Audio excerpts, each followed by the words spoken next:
I'm Zach. I'm one of the co-founders of Coordinape. And if you don't know what Coordinape is, it is a DAO tool that helps people distribute resources. And what it also does is really allow people to thank their fellow contributors. And the roots of Coordinape come from a lot of places, but one of the main ones is a consultancy that I co-founded before Coordinape. It was called Converge. And what we were doing, I wouldn't have called it this at the time, but we were launching IRL DAOs for environmental impact. So we were bringing together people from like government and business and politics, activists, and saying like, how can we actually steward 500,000 acres of redwoods, right? All these different landowners, all these different people who have different values about how are we going to take care of this landscape. The loggers obviously have very different ideas than the tribes. And yet, to actually collaborate, they have shared goals that they need to collaborate on. And so what Converge did was bring all these people together in these convenings and try to build trusting relationships among them. And what we learned from that practice over 8 years is that people don't collaborate on issues. They collaborate on relationships. And what that means is we can all be working on the same thing, but when it gets hard, which it inevitably will, the thing that keeps people going and keeps people stuck in like sticking with this collaboration is the relationship they have with other folks. And so that was a really key insight that we saw carried across impact networks that we did all over the world. And the other thing that we did at Converge was that we never had anyone on payroll or salary. The only way people earn money at Converge is you were on a project team delivering this consulting project. And when we would invoice a client, we'd put the money in the middle of the table and say, like, what do you think you should get?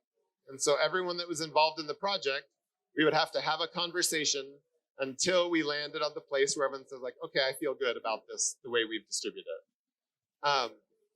And what we learned from that was actually that the conversation is way more valuable than the allocation. Because what I'm doing is sitting down with my colleagues and saying, like, this thing that you did was really valuable. I want to pay you for that. And then I'm saying, like, I think I should get, 12,000 of this. And they're saying, that thing that you think was so valuable, like it wasn't. And here's why, and here's how it could be better. And it became this like really powerful flywheel for making a better team and for getting direct and clear feedback. And so we, when we started Coordinape, that was one of the impetuses of the idea was like, how do we distribute resources? Like, how do we get closer to this ideal of value in, value out, right? So that part of Coordinape today is working reasonably well. If anyone has used it, you have 100 give tokens and you give them to your collaborators according to the value you feel like they added. And then some budget is distributed proportionally to the number of give tokens you hold. And this has tons of room for improvement. Very excited to talk about a roadmap if anyone wants to find me at any time over this week to talk about it. But one thing that's really on my mind about Coordinape and about DAOs in general is this connection and feedback piece. Because after you do a Coordinape allocation, there's going to be so many questions, no matter what, right? Because we're humans. And I'm gonna see like, wow, how come Themes got 20 give from that person and I only got 3? How come Van got like only 50 give? I thought like she totally crushed it this month. Like what's going on? And we don't yet have, what is the mechanism for these conversations, right? How are we having these critical conversations? And I see this actually all over the place in the DAO landscape, that the communication channels that we have, like Discord and Telegram and all sorts of others, where they really favor people being very political and very considered with what they're going to say and how they're going to say it and when they're going to say it. You can always back channel to someone else, and it creates so much churn when really the thing that we know from like both our experience, but also we know this from Google's Apollo study where they studied teams for 2 years. They studied every team at Google. I got to hold this a little bit closer. Okay. So from studying all the teams, basically Google found that the #1 predictor of success with any team was the amount of psychological safety, aka trust, that they had amongst each other, and also the amount of even contribution. So that means basically if everyone kind of spoke up more or less the same, if everyone's sort of ideas more or less got heard, and if they felt safe to share them across any other way that you slice a team, this is the predictor of success. And so for DAOs, how are we creating these conditions for authentic connection, for really taking risks and be able to say, like, I don't think this thing that you did was that valuable. Here's how it could have been more valuable. Right now, we're sort of, at least from my experience so far, we're just relying on the sort of self-awareness and courage and capacity of each individual person in order to sort of launch into that conversation and have it. And these are really hard conversations to have.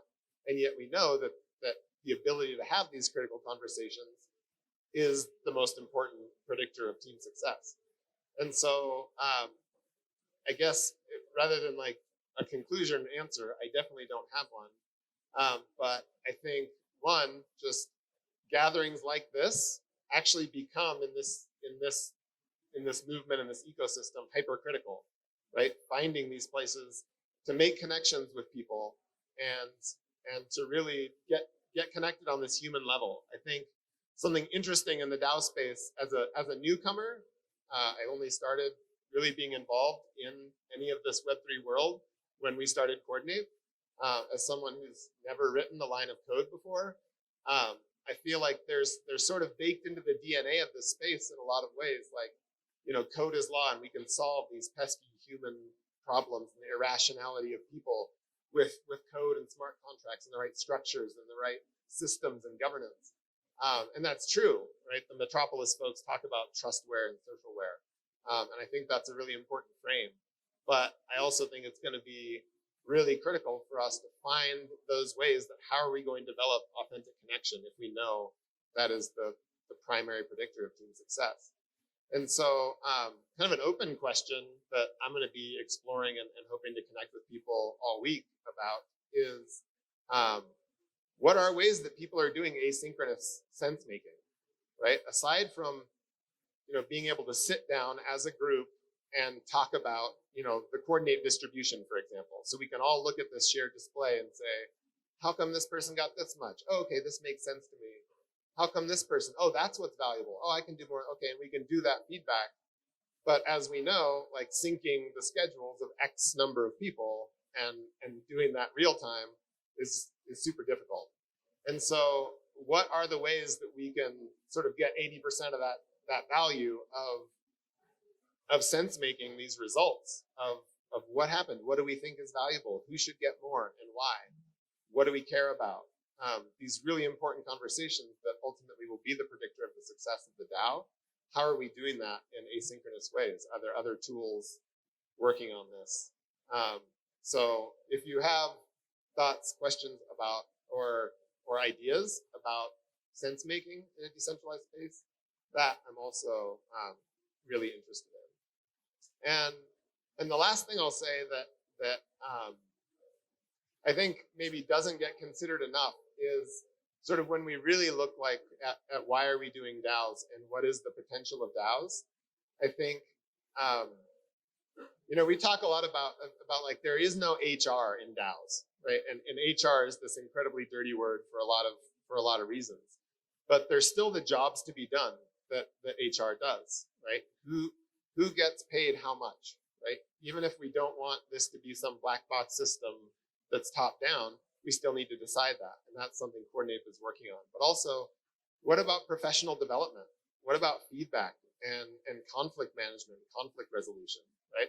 All of these things are still jobs that need to be done if we want to collaborate and organize.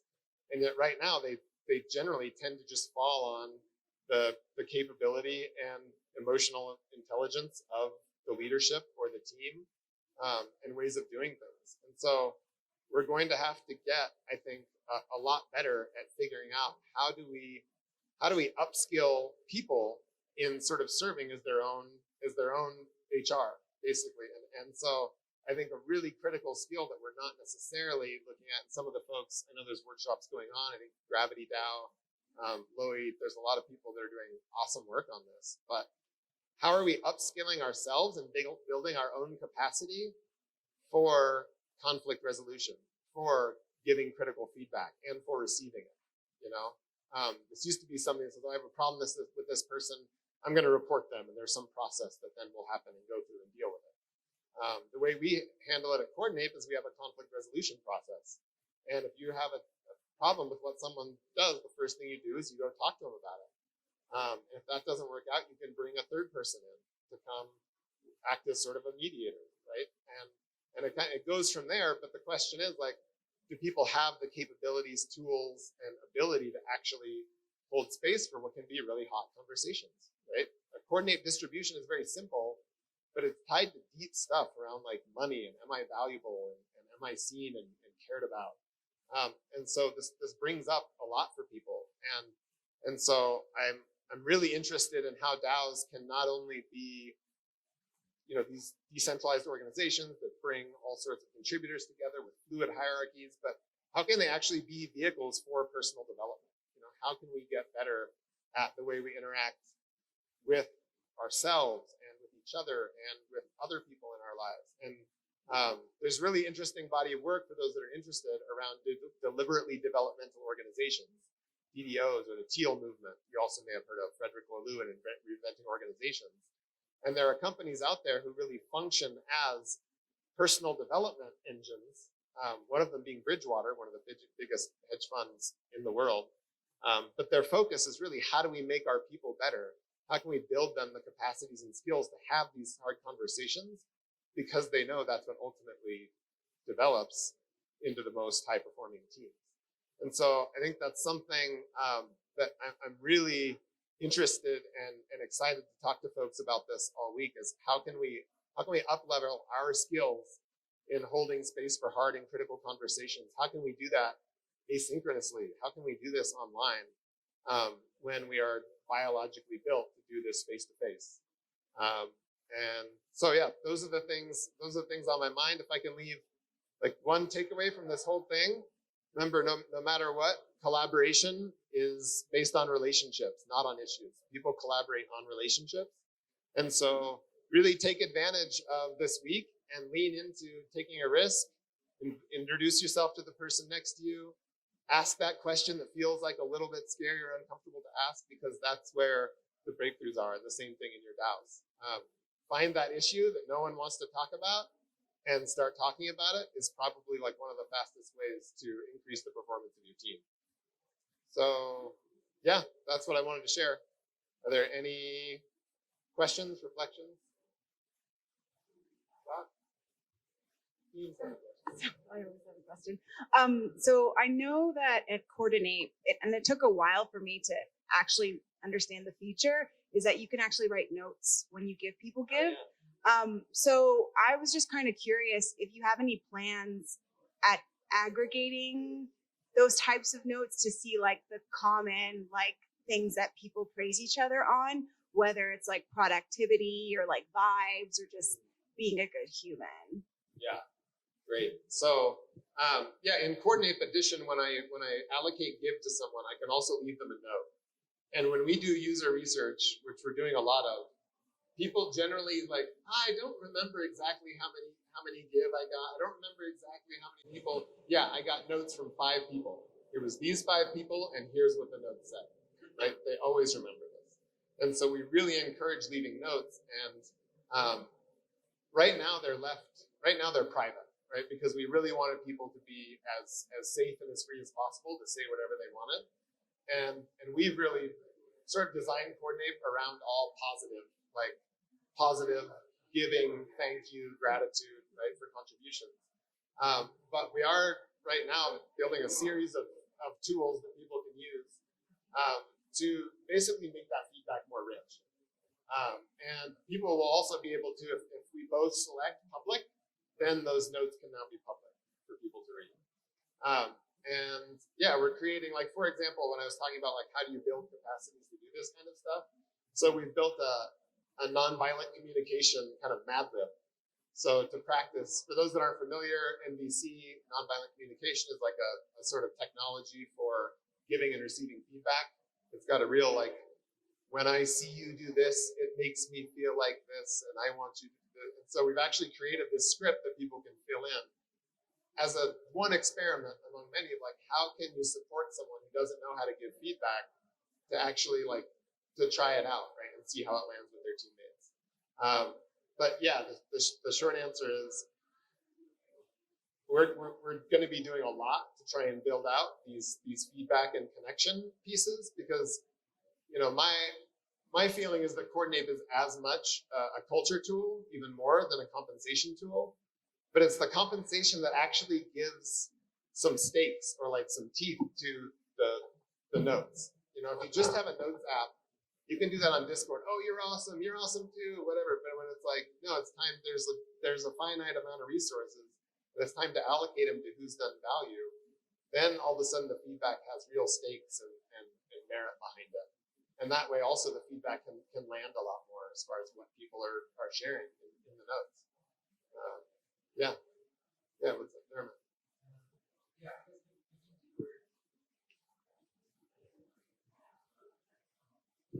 Hey, cheers, Zach. Thinking deeper, I guess, about authentic connection. I guess, do you have any data on the success of Coordinape circles based on how well the contributors already know each other, or whether they have worked together to some kind of reputation, or whether they're fully anonymous?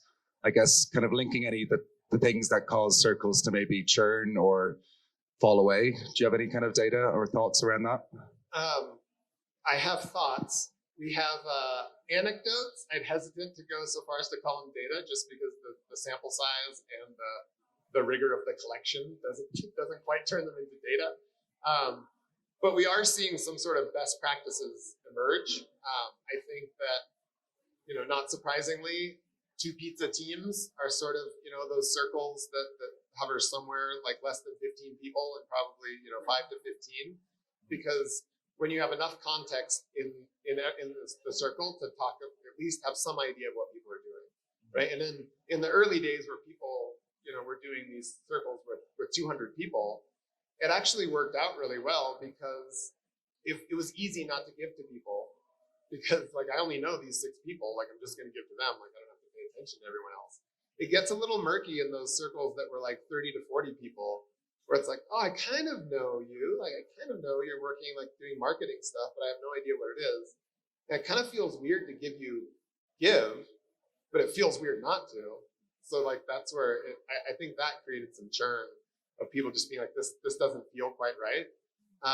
And so a lot of, we've been trying to refine the UI and UX and features, and also just learn like what works to be able to predict that. And I also think that if we could dig into it, I feel like we would find that there's definitely a proportion, like the amount of notes left contributes a lot to the stickiness of the tool. And like Fumes was saying, she sort of just realized, oh, these notes and there's these things. I think when people think of it as purely like, oh, this is a compensation transaction tool, it doesn't really deliver what it can and what I think ultimately it should and will deliver. So yeah, I think we're going to end up seeing it scale according to certain team sizes. I could talk about how excited I am about our roadmap and like new org level views and nested circles. So you'll be able to see your whole org view at once, and who's in each circle, and the give flows between them, and all sorts of resource flows. It's going to be super cool. But yeah, those are some thoughts right now. Yeah. Hi. Could you speak to which circle sizes are most effective in which, I guess, use cases, scenarios? Because you mentioned 2 pizza teams, but then you also said that 200 people circles have worked well as well. Could you speak to a bit more to which cases each size works best in? Yeah, I think the really large circles, I think are interesting in certain contexts, like Bankless, where you just have so many contributors and so much stuff going on, and it's a really kind of open playing field. And so it gives people a chance that are running on projects, sort of find each other without an admin trying to define like, okay, there's 14 different projects going on, and who exactly is in these circles and stuff. You just kind of put them all together. They sort of self-find each other into these teams and allocate to each other. Similarly, like the Yearn community circle had 80, 90 people in it. And that was the same thing where people like teams sort of find each other in that big group and be like, oh, I recognize these 6 people. Here's what I've been working with. We can just allocate to each other. I think as DAOs are getting, a little more structured, a little more sophisticated, a little more rigorous about what they're willing to allocate budget toward, that's where we've seen really this pattern emerge that makes sense. Like, okay, there's 3 working groups and a core team in a DAO, and it kind of makes sense for them all to be their own circle, because that's just who has context on who's doing what. It's going to be in the next several months. We're going to be introducing another feature that we call strategies, but it's basically a way to adjust give on the back end after the distribution is done by all sorts of ways, similar to the way Snapshot has strategies. So, for example, you might tag people with a role of back-end developer. And because they don't get as much visibility in the whole team, and they may not get as much give as other people, but you can give them like a 20% weighted bonus on the back end. Or like, oh, I have this role, like I don't want to receive any of the budget from this coordinate circle, but I want to receive the reputation of getting give from people, these attestations that what I'm doing is valuable. So I could have a strategy where instead of now just like opting out and being like, I can't receive give, you can receive give, but zero out your actual proportion of the budget. Lots of different cool use cases for those strategies. So it's not just circle sizes, but trying to think of lots of ways that people can kind of more customize the tool for specific use cases. All right. So come find me. I have some fresh Coordinate t-shirts, one time only. If you're a Coordinate user or aspiring user, love for you to have one. Come find me. They're just rocking in my backpack. And yeah, if you want to talk about how people are doing asynchronous connection, sense making, conflict resolution, all these interesting, messy human dynamics that are very present in DAOs, please come find me sometime this week. Would love to wrap. Thank you.